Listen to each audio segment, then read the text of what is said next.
huge mistakes. They did go out, and both road trips have taken the ball away 3 times. 0 at home for the Seahawks in their 2 home games. 6 out on the road. So they have been able to, in some ways, impose their will, been a little bit bigger and faster and stronger in some spots up front. Jaron Reed was an absolute monster on the road on their last trip. So I think the Seahawks will have a lot to do. You give Joe Burrow time to get comfortable, and he can hop around a little bit, and he can move around. He's going to throw for 300 yards. Right. And they may give up 300 yards. I mean, like, they've shown a propensity for doing that and giving up a lot of yards. The question I have is how seriously are we now taking the Seahawks pass rush? Is this something that, based on what we saw against New York and a little bit against Carolina and a little bit against Detroit, is this now something that the rest of the league and we need to take seriously as a real plus skill for this team? The cynic, like KJ Wright, who'll be in here tomorrow, like he's now the cynic, unfortunately. Yes, of course he is. He's so sad. He's become so negative just 1 year into the media. The cynic would look at the rankings and the latest power rankings that have come out and see that, wow, the 32nd ranked team in most of these power rankings are the New York Football Giants. Yeah. The 31st team in most of these power rankings are the Carolina Panthers. So the cynic would say, yeah, play somebody. Play somebody. Like, you played Matthew Stafford and a young, inexperienced O-line, and they went up and down the field in your own building and really took it to you in the second half of that game. Detroit's kicking themselves. Probably just like Pete's kicking himself about that Rams loss. I guarantee you Dan Campbell and crew are kicking themselves like, man, we kicked that game away. We fumbled. We threw a pick. We just gave them opportunities because they, too, remember when those things weren't happening, kind of went up and down the field. So this is kind of a good, as I look at it here on a Tuesday, this is a good show me. This is a good, okay, so you handle the Giants and the Panthers. A couple teams one's winless and one has 1. So they're 1-9 combined, 1-10. So you handle them. Now go handle but on the flip side, you have maybe the greatest win in the NFL too, in Detroit, who's 4-1, and they're your only blemish. Now go play Cincinnati, a team that's been to a Super Bowl. It's been to the AFC Championship. It's got one of the top 5 QBs in the league. It's got a good 22. Like, they're 22. They're guys, a lot of them would start for you. Now go into their house and go get this done.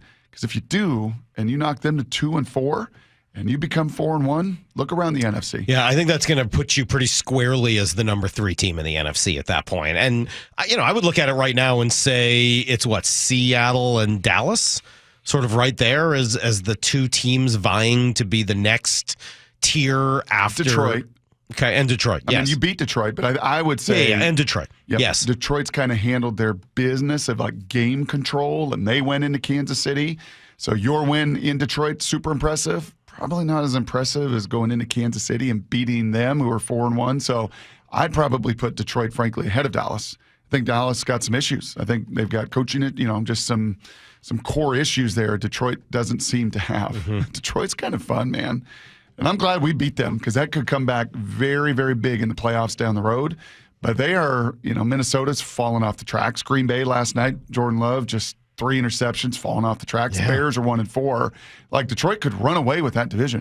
Yeah, which will mean that it won't really matter, right? I mean, because unless you find a way to get past San Francisco, correct, they're going to be a division winner. You're probably going to be a wild card if you make it into the playoffs, short of something crazy happening, and maybe it will. Right now, San Francisco looks like the best team in the NFL. Yes. They look like the most complete team in the NFL with what they do offensively and on defense. I don't know that I've seen any team out there that looks more complete than they do. Yeah, and it's funny, like, Cincinnati is not that. But Cincinnati, like, at every level of their team, has got an elite dude. Yeah. Got an elite receiver, got an elite quarterback, got an elite pass rusher, got some very competent, good pros on the back end. So they're not not San Francisco, but they're also a team, again, it's been to a Super Bowl and an AFC Championship back-to-back years. They know how to win. Joe Burrow knows how to win. And a little bit of a compromise, Joe Burrow, it will be very important that you compromise him more, that you hit him, you sack him, you make him move. And if you can do what you've done the last 2 road trips, take the ball away, you got a good chance of being 4-1. Buying Boye Mafe. You're not buying him yet. You're not yet buying Boye Mafe. That's early. Okay. It's still early. All right. It's still 4 games. You're not buying him, though. I shouldn't say that. It's not even 4. It feels like maybe you're not. It's 7 games. Preseason, big step forward. Started this first month of the season, significant step forward. Did he miss a game, though? Was he? I think he was out. He might have missed one. I think he was out with a little ding, a little injury. So sustain it, man. Sustain it. Sustain it and be available week in and week out and keep doing what you're doing.